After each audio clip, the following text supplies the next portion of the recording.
right? And seeing that kind of success. That wasn't an opportunist. No, that wasn't. No, That was just we want to. He worked his tail off, and I love seeing that kind of stuff. So to see him keep kicking butt and taking names is just brings me a ton of joy. So he would have been one of the guys that I actually did take advice from and trust, and still do to this day.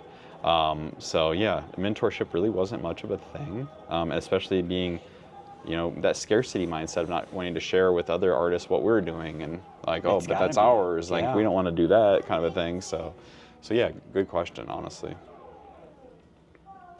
How many albums total for Junior Varsity? Okay, so there was an EP that was called, there was a full length called The Great Compromise. There was Wide Eyed, and there was Cinematographic. So those are the releases that were put out on CDs. And then actually, just this year, we did release 3 new songs as well into the Ethersphere on Spotify, etc., all the streaming platforms. Not as an album, but as a trilogy of songs. And those are Anxiety, Guilt, and The 1%. So I guess 4.5 releases, we would say. Do you have the same amount of admiration for all? Is there cringe there? Or is there, this was the one where we were all together with the same artistic vision and this is what we pushed? What's this like? Boy. What's it like looking back? Yeah. I tell you, there's stuff. I do have to let you know that I have to ask you these questions as if I weren't a super fan, because then it would just be an insider conversation. Does that help the...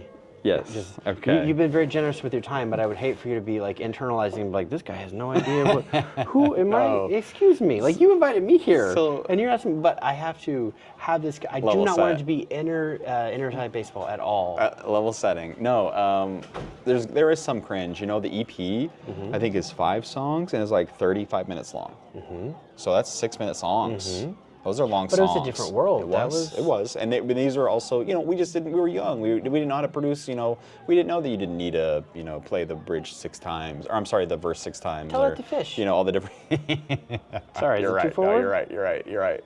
But no, so I think that was a big, that one specifically, that EP is. Well, who did you make that record for? Did you make it for Victor? Did you make it for you? Great question. We made that record for us. We made it at Timmy Costello's studio over on, I believe it was North Grant. Right next, it would be located next to the Cigar Aficionados. 12 minutes for all you want. You're exactly right. That don't matter. You're exactly right. We did make it on our own budget, our own time. Yes.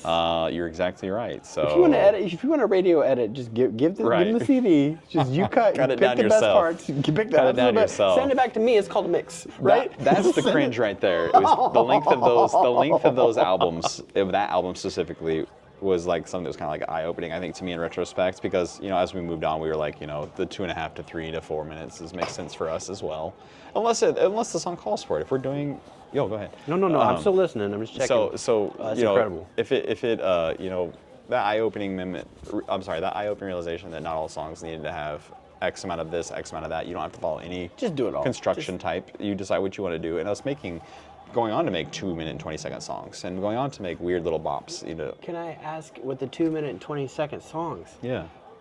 Is that worth it to you? Yeah. You can do that. I keep hitting that. Sorry. You're fine. I love wanting more of something. But you were ahead of the curve in that sense, though, because that 3:30 was always like, we got to have it here, and that's even because I have been fortunate enough to work professionally in radio and television, and everything is edited for marketing purposes. You got to get there. You're right. I touched the thing. You inspired me. It's your fault. I am finding myself feeling just torn in a sense. I'm sorry I'm interjecting so much, but I'm feeling torn watching tiny videos and hearing tiny songs, but it makes you listen to it again. You're right. It's Isn't that an interesting hook? You got me. Isn't that an interesting hook? Yes. I appreciate it, honestly, because it's a great way to find new music that I do enjoy. I will admit the reels are an interesting way to locate new music. Yeah.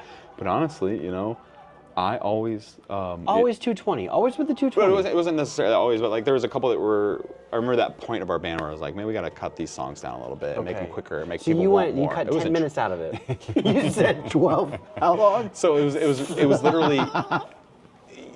it's interesting. Were you trying to pay for that instrument so you could do your own solo? Is that what you got to pay my parents back? Yeah, well, I actually, okay, to that note, I worked for a nursery in Jacksonville growing up, and I had to work Turner Tree Service, family owned, and if it rained, I got the day off. Okay. Otherwise, I was there every day of the week. Yeah.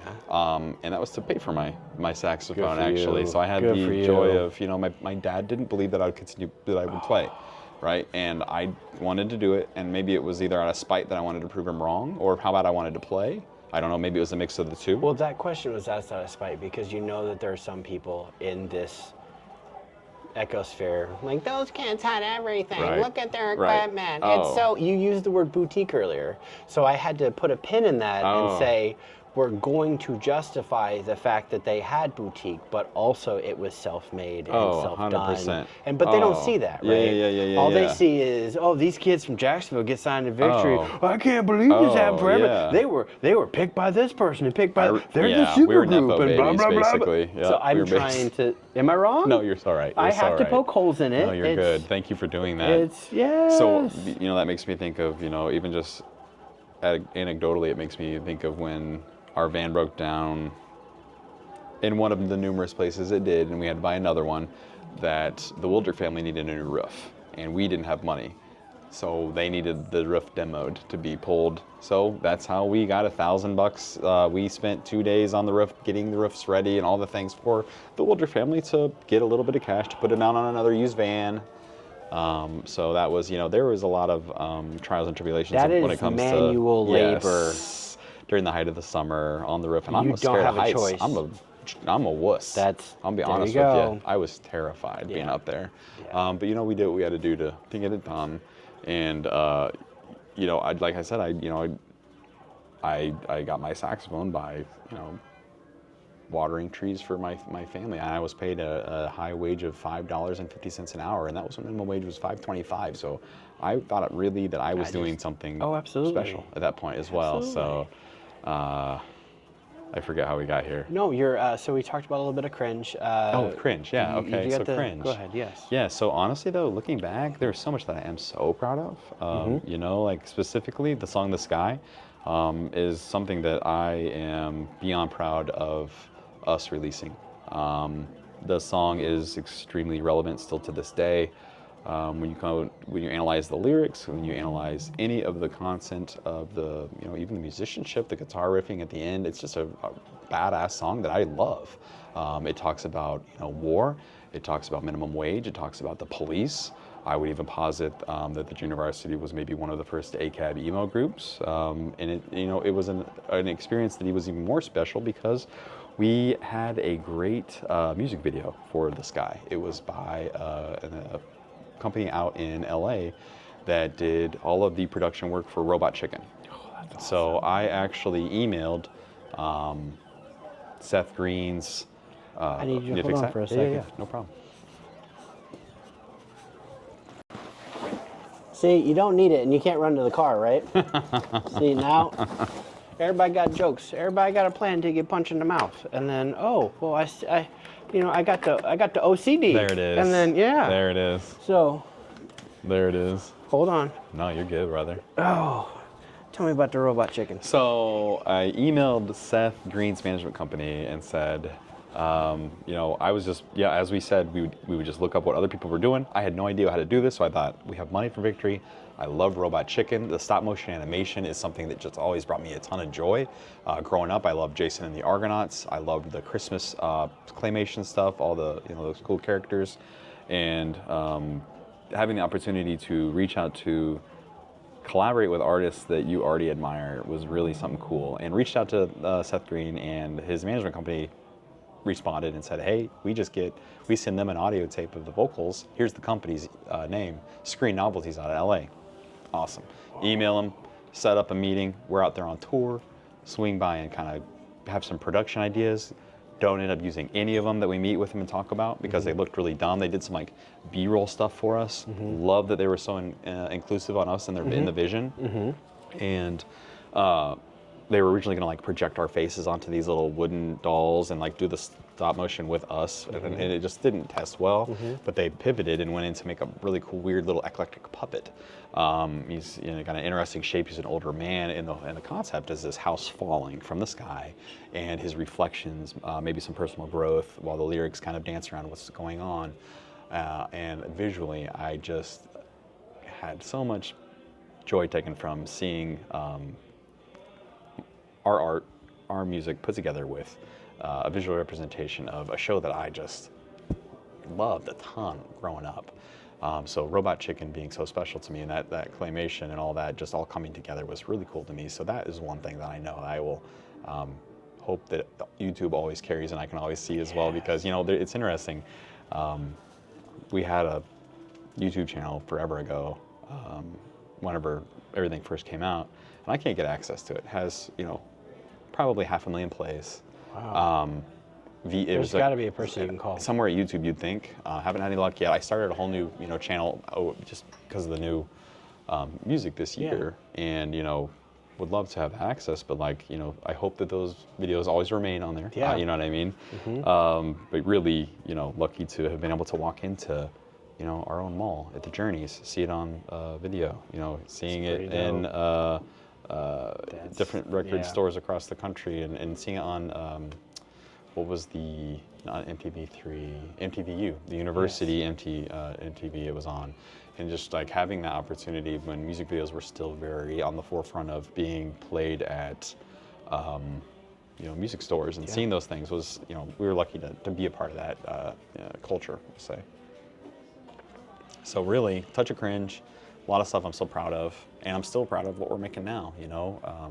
We released 3 songs this year, and I'm really proud of them. I'm really happy with how they came out. Were these remote released together? Because you guys are different places, yeah, right? Great question. Yeah. So Andy is down in Nashville. Asa is in the Bloomington area. Sergio and Chris are in Chicago now. I believe Chris is moving to Chicago this year. And then I'm in Springfield. So yeah, we're all kind of all over the place, but Asa and I would get together pretty regularly for quite a while and write and rehearse. So like when we would do these reunion shows, we'd also start writing some together. And I have a little recording setup that Sergio sent to us that we were able to kind of put some ideas down and then send it to the bros in a chat. So it was almost like the Postal Service, but digital, right? So like we would send, hey, here's some vocal ideas, here's some guitar ideas, here's some old, and one thing that's been really fascinating is we had a lot of old recordings from when we originally, were demoing old albums, or just ideas that never fruited to do anything, that we kept, and that we were able to kind of take some of those and put them into some new things is a really neat thing, and we really got to enjoy that. You get to talk to the 17-year-old version of yourself. Yes, finish writing that letter. Put a pin in it. It was kind of neat. And really, we still are doing, I think I still have like 7 more in the works-ish. So it's been a blast, and it's been a pain. Sure. But it's been a great experience overall. Is there anything that you still have your eye on that you feel you haven't accomplished in the artistic world? I only ask this because this is a new version of you, and I didn't have the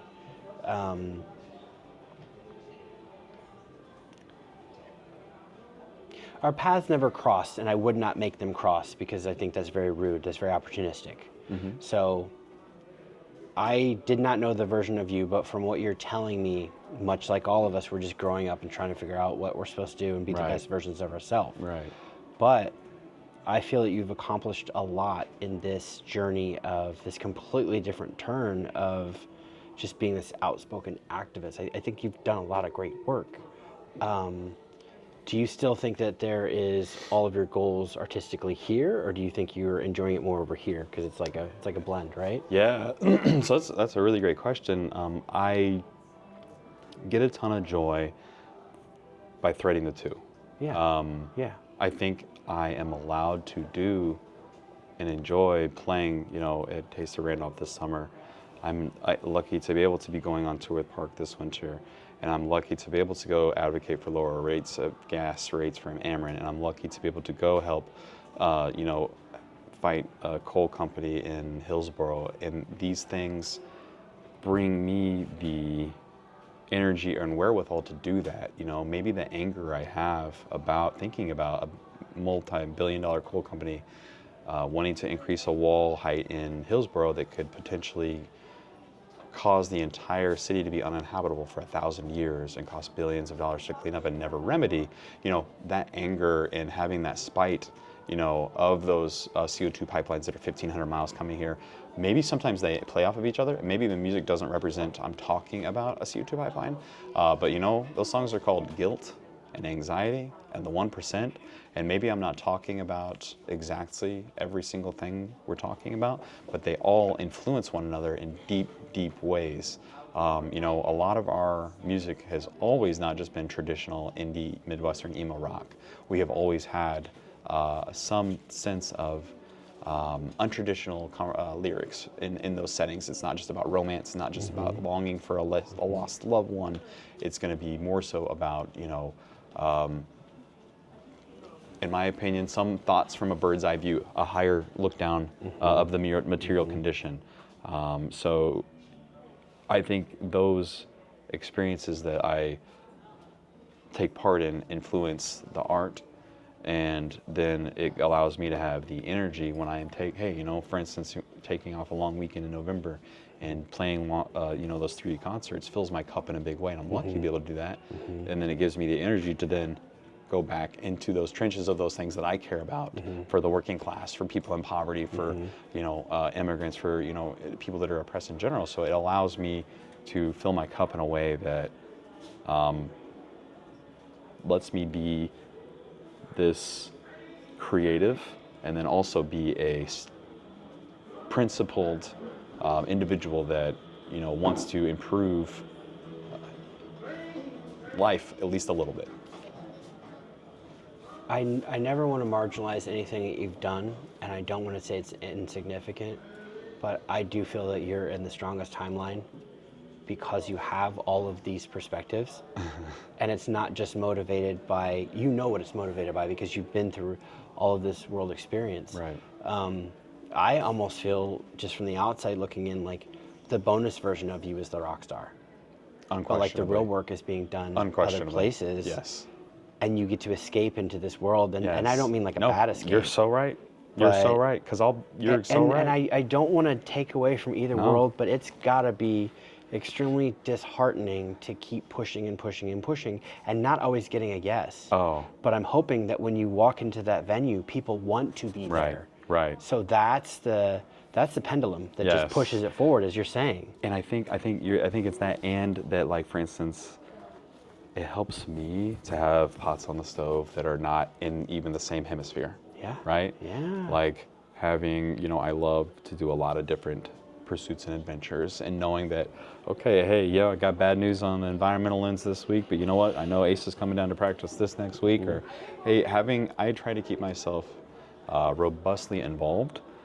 You know, I don't have kids, and I look at our community and some of the pursuits as things that I pour my time and love into, right? Because community, again, as I said earlier, matters to me deeply. So being able to have that, it's a huge privilege to be able to do that. You know, I have the mental capacity, the time, and the health to be able to do those kind of things, and I think it's something that you should do if you can. And there was, I can't remember who said it to me when I was younger, but if your community needs something and you see a space for it needing to be done, you should just do it. You shouldn't ask, you should just show up. And I think that's kind of what, from the music lens to, you know, hey, there's no community in Jacksonville really for music as much as there could be, and facilitating that, putting up posters on the drive-thrus at McDonald's and Hardee's, and going to every different corner of every different small town in the Midwest, and trying to make a community that maybe didn't previously exist a thing. You know, I still meet people to this day in my line of work even. So in full disclosure, I'm in homeless crisis response, and I do some really traumatic work sometimes with really special people that are sometimes coming out of really precarious situations. And you will never believe it that at one point I helped serve an individual that was at a concert that I played in another state, and they brought it out to me, and it was like an interesting convalescing of those two lives. It's the bonus version. Yeah, again, Right. So it was an Yeah. interesting. It was. Doesn't it help check the ego Yeah, as well? completely. Because you just get There's you nothing can get better. shut down There's- like yes, at these things, but gone. then you know that there's value Yes, somewhere, right? completely. And you have to celebrating those Yes. victories and keep moving forward because of the value that flows in. Exactly. And you can't, right, exactly. It's like riding that roller coaster of the good, the bad, and the ugly, and just trying to resettle yourself. And I tell you, some weeks I'm real bad at it. You know what I mean? Dealing with the ugly, the bad, and the good, and all the things. But it's that perspective, that bird's eye view that sometimes you need to just like get out of it. You know, when you are in that funk.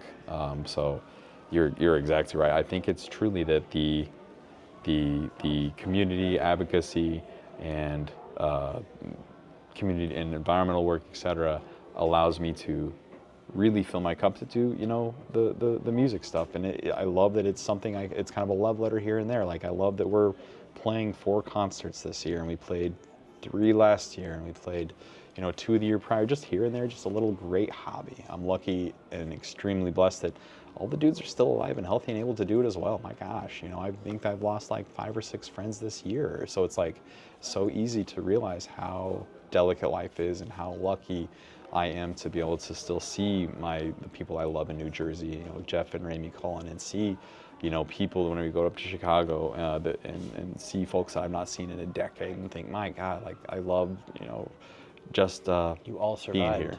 Right. You all that right. wild ride. Lucky to be here, truly. I know that you were checking the specific information before. Do you want to take a look at that? No, I got it. Yeah, we're dialed in. Yep, we're dialed in. Let's talk about the full reason. Yeah. Because I want to let people know who you are before we celebrate your art. Yeah. To me, that's more important. Yeah. Because I think people invest further. Yeah. I don't know. I just, no, I appreciate tell me about that. the shows. So, Park, Tokyo Rose, and the Junior Varsity are going on tour this November. We will be doing 3 days. Well, we will be doing 2 days with Tokyo Rose and Park, St. Louis and Bloomington. Specifically, Chicago will be the Junior Varsity and Tokyo Rose, Hot Alice, and some other surprise special guests that I have not announced yet. But we are going to do Chicago on the 21st. We are going to do St. Louis on the 22nd, and we're doing Bloomington on the 23rd. So it's going to be a long weekend right before Thanksgiving. So I'm really excited about it. We are such huge Park fans and always have been. And I've been bothering Lad and Miles about, hey, we're all here. Let's just do these things. Like, there's no reason not to. And if somebody comes out to the concert, it's great. If not, you know, we're having fun with each other no matter what. It's going to be a blast. Yes. We're going to have a great time. It's we're doing the Bottom Lounge. We're doing the Castle Theater. We're doing Off Broadway. They're great venues. These are great places to see concerts at. We're going to have a ton of fun. And I'm really looking forward to, honestly, I love concerts in the winter and when it's cold out, you know, the hoodie weather and all that jazz. And it just is very nostalgic of maybe that time as well, of the original nostalgia back in the early 2000s. For some reason, it just hits that way. So I'm really excited to see friends new and old. You know, one of the things I've really enjoyed lately in our creating new music and playing again is there are some folks from, you know, other states that drive very, very many hours to come see us, and they're in their early 20s and they tell us they discovered us on YouTube. And it's like, what a neat thing to like discover a band that stopped playing music, and then the year you discover them, they released new music, and they were just like, those kind of neat things like that. Just catching those relationships and meeting those people, that brings me a ton of joy too. So always love meeting old friends, old fans, people that remind me of stories. And, you know, ran into, you know, people on the last 3-day run that we did with Spitalfield. It was Spitalfield and the band Eugene Levy from Iowa, and just running into people in every single city and just hitting me up about things that I didn't remember, but as soon as they told me, I did remember. So like, I love uncovering those lost stories and those lost interactions, as well as hearing the best bands around. Like, I love Park. Hearing them play live is one of my favorite things. Seeing Miles play live is one of my favorite things. Seeing Lad play his SG on that high watt, and seeing Brandon Carnes and seeing Alex and all those dudes just brings me a joy and a fulfillment that is unlike a lot of things. So like, it's a vacation for me. It's something that will fill my cup, and we hope you'll come see us because it's honestly a great time.